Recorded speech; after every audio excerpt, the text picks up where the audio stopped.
Bon, donc du coup, dans la dernière vidéo, je sais plus ce que j'avais fait parce que ça commence à dater quand même.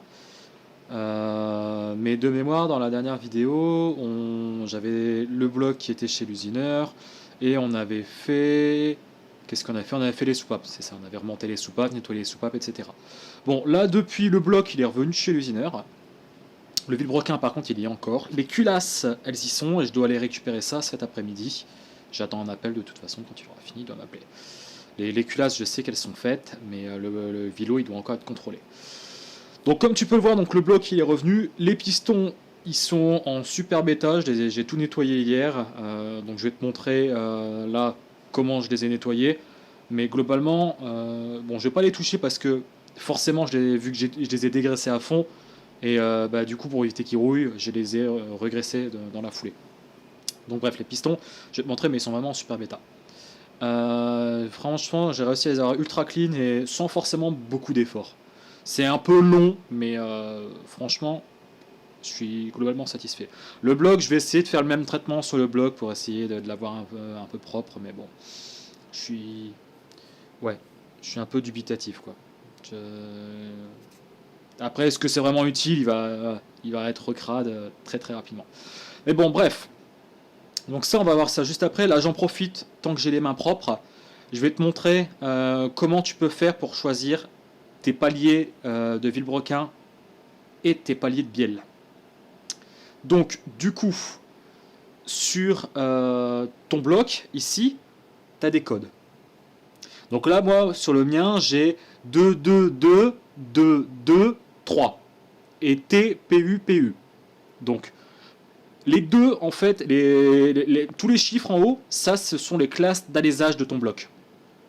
Donc, par ordre de cylindre. Donc, je te rappelle, là, ici, ça, c'est l'avant du moteur, du coup, c'est la partie distrib. Donc, cylindre 1, 2, 3, 4, 5, 6.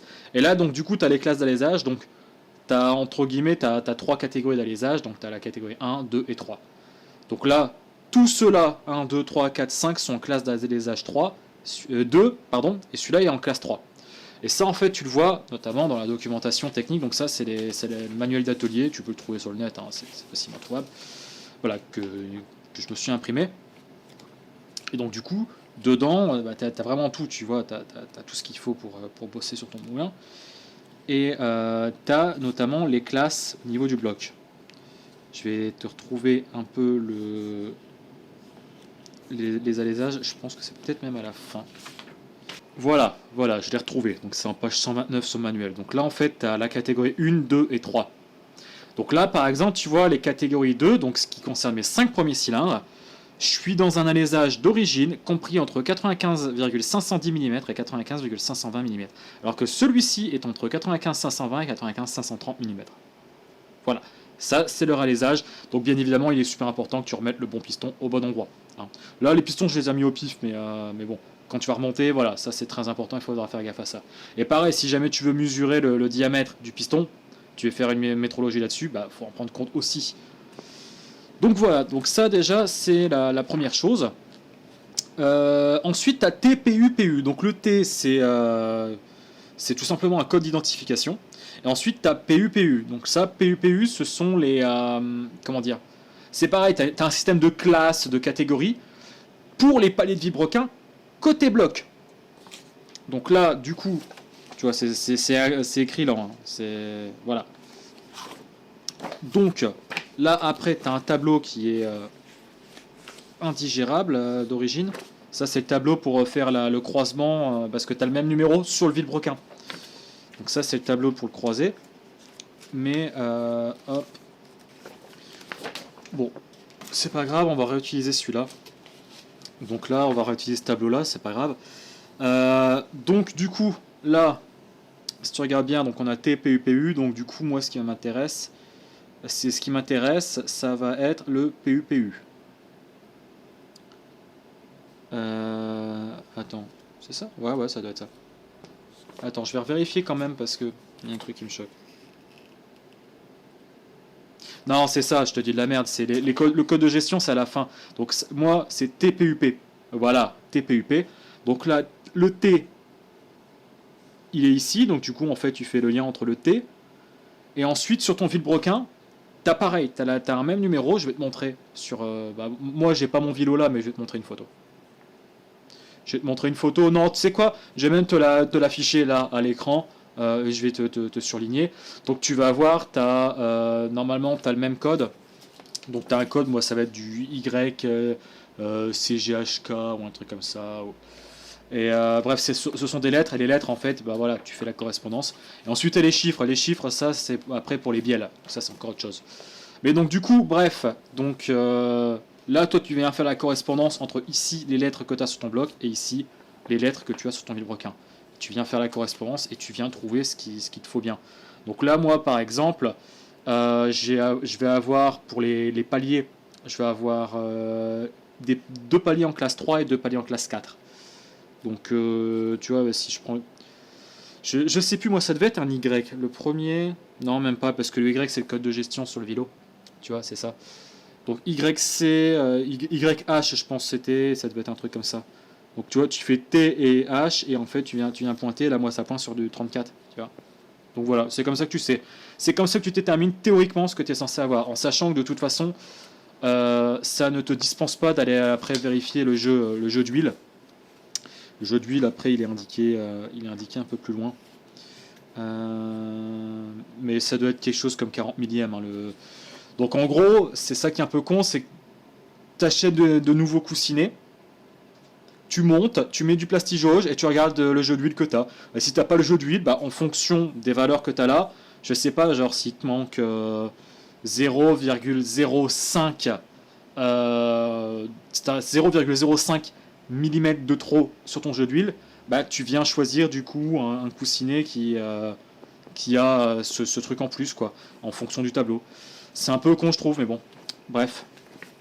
En tout cas, c'est ultra pointilleux. Et le jeu d'huile sur ton truc, là, je pense qu'il doit être là, là, le jeu d'huile.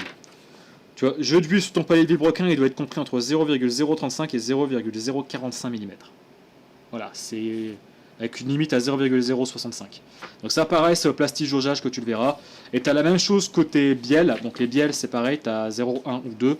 Bon là, c'est beaucoup plus simple dans le sens où tu n'as que 3 catégories et c'est directement noté sur ton vélo. Donc voilà, donc moi normalement, je suis en marron. J'ai que du 1, donc je suis en marron. Et là, c'est pareil, ça te dispense pas d'après de faire ton plastigeaugeage.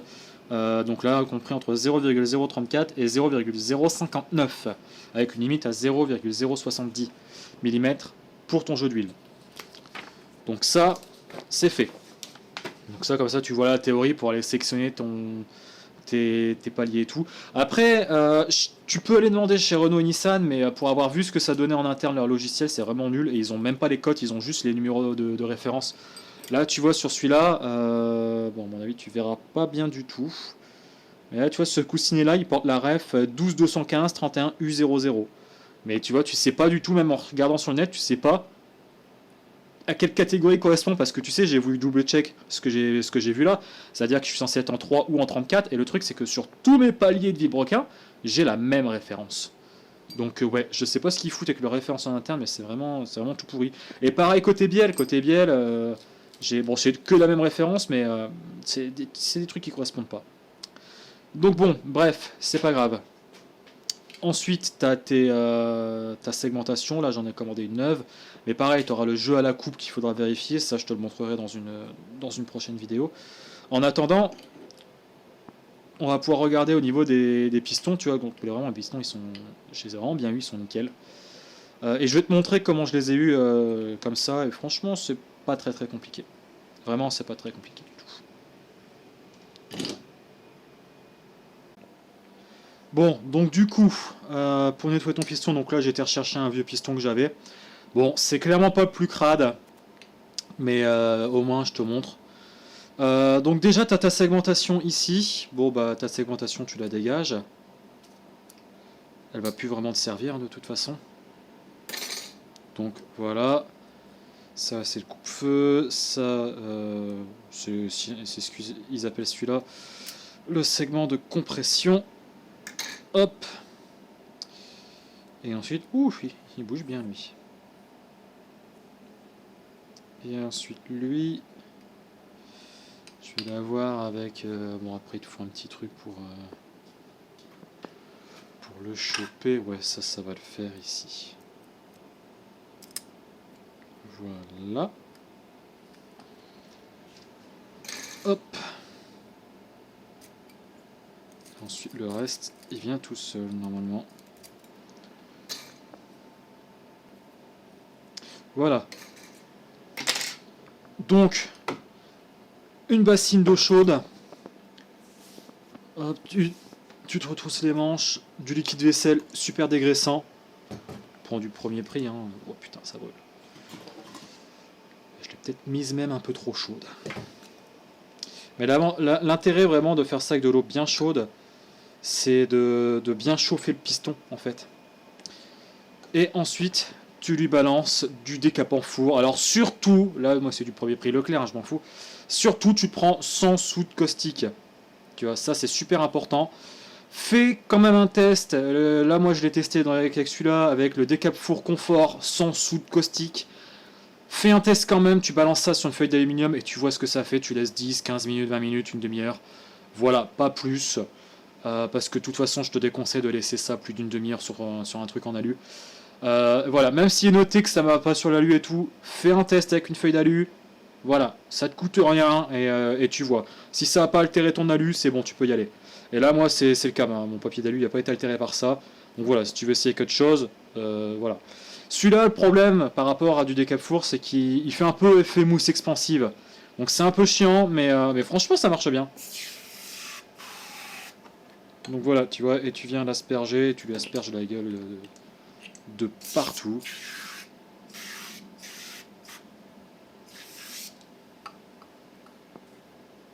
Et je me brûle avec l'eau chaude là, sérieux.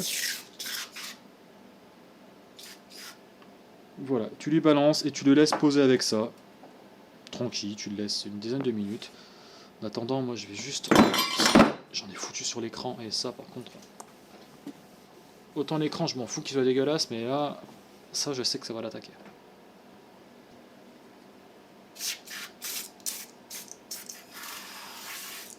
De toute façon, ma bombe, il n'y a plus rien, elle est vide.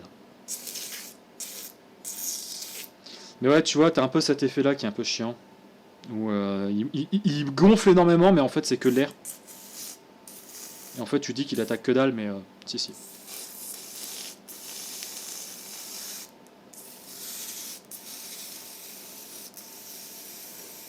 Bon, tu vois, ma bombe là, elle est fumée. Donc, c'est pas grave. Et là, après, tu viens, bah moi, je prends mon traditionnel Scotch Brite de chez Leclerc. Et tu viens gratter. Regarde déjà comment il revient. Hop. Après, moi, je viens me rincer. Voilà, t'as vu comment on l'a déjà récupéré.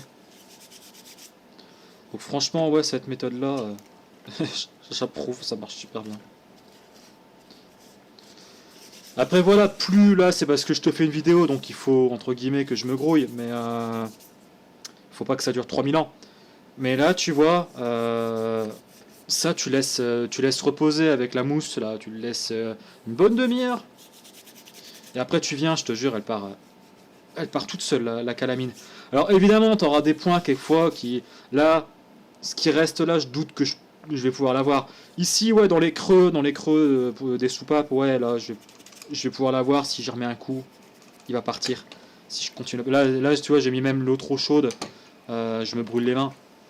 Mais ouais, je pourrais aussi le laisser poser dans l'eau. Ça le ferait bien. Mais voilà, en gros, tu as compris l'idée. Tu viens avec une bombe et tout. Voilà. T'as compris le principe et comme ça tu vas vraiment les avoir tout neuf. Hein. Parce que je peux te garantir que mes pistons ils étaient beaucoup plus crades. Les 6 là, ils étaient beaucoup plus crades que celui-là. Franchement, je sais même plus de quel moteur il vient. Bah celui-là ça doit être le moteur anglais je crois. C'est même un peu bizarre parce que je me souviens que le moteur anglais il était vraiment ultra crade. Mais bon, bref. Mais ouais, c'est... Voilà.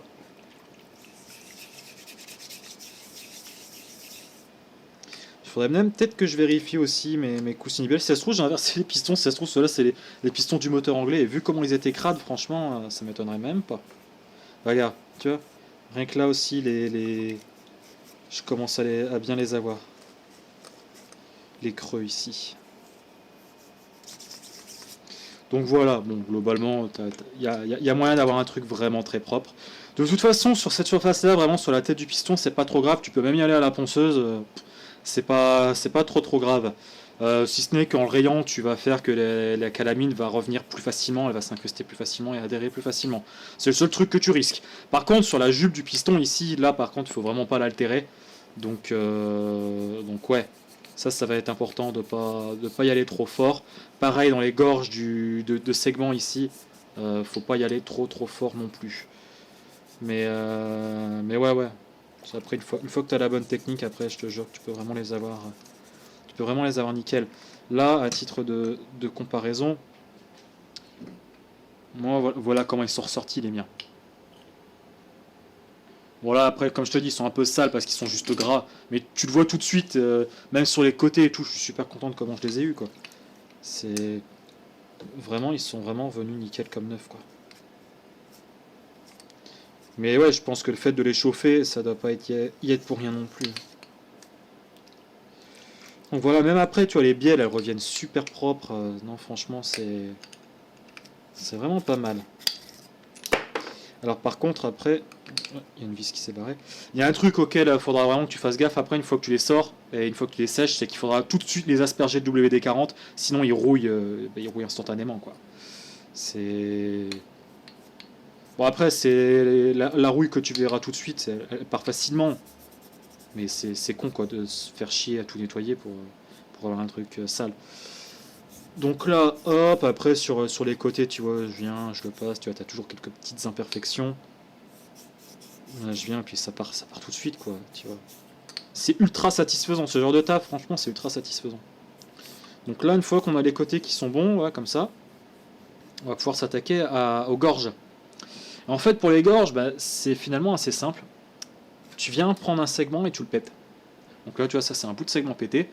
Et en fait, ce que tu vas juste faire, c'est que tu vas le passer dans les gorges et pour aller racler. Alors, vas-y pas trop fort, mais voilà, tu vois. Là, de toute façon, il y a quasiment pas de résidus là dans la gorge du segment racleur d'huile. Il y a quasiment rien.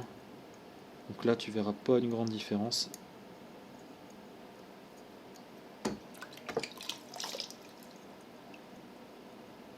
Hop.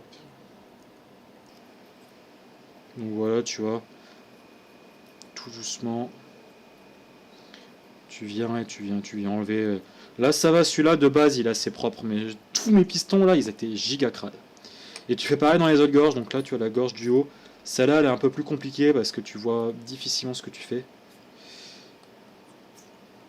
Ouais, tu vois, là, tu vois, au bout d'un moment, tu récupères des trucs. Tu vas gratter. Ça finit par ressortir.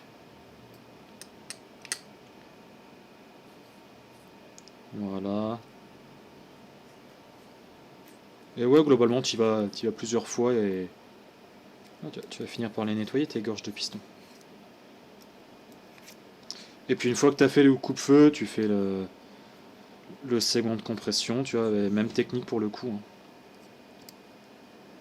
Celui-là, à la limite, avec la lumière et tout, tu arrives à peu près à voir ce que tu fais. Mais c'est tellement fin, ces trucs-là, que bon. Donc voilà, en bref, là en gros, t'as l'essentiel. Je vais pas aller plus loin là-dessus parce que celui-là il me sert à rien, tu vois. Je vais pas le remonter. Je vais pas le remonter, mais voilà, t'as en tout cas le principe. Et,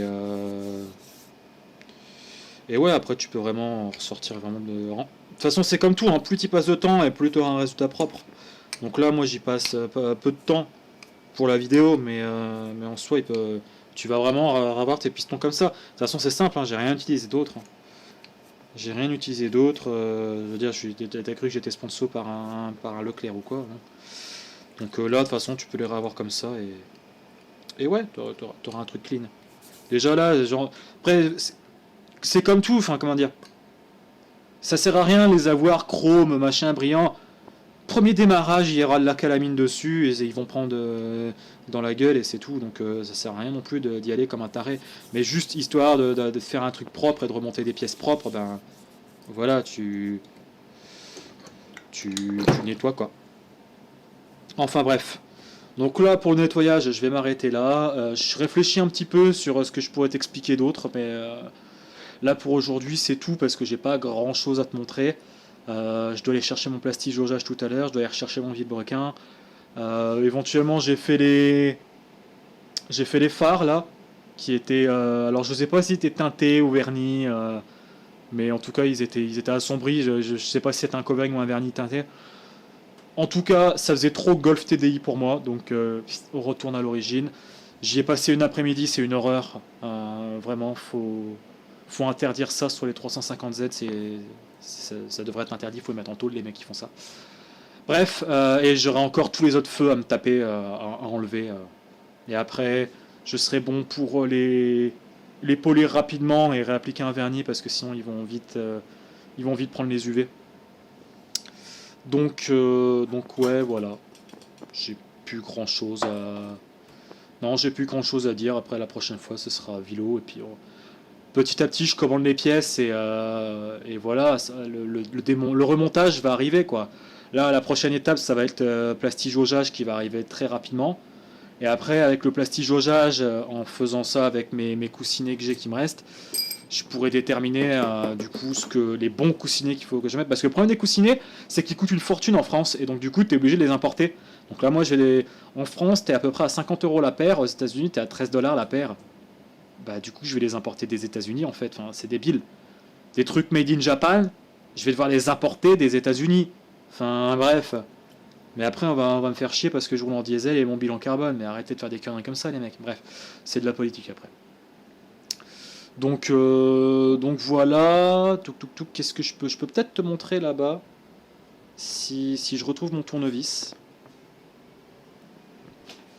Je vais te montrer un petit peu le contrôle de la pompe à huile. Donc ça, c'est la pompe à huile du moteur allemand. Donc tu vois, c'est simple, tu as juste 4 vis à enlever. Alors les vis, je te le dis d'avance, hein, c'est du Philips 3. C'est du Philips 3, c'est pas du 2, c'est pas du 1, c'est du 3. Je te le dis donc, parce que ça peut être compliqué à identifier. Donc c'est du Philips 3 et cale vraiment bien la pompe à huile parce que c'est une merde à retirer. Franchement, ces vis là, tu peux les arrondir facilement, c'est une merde à retirer. Donc cale-le bien dans un étau ou un truc comme ça. Là, moi, je les ai déjà débloqués, donc j'ai pas de souci.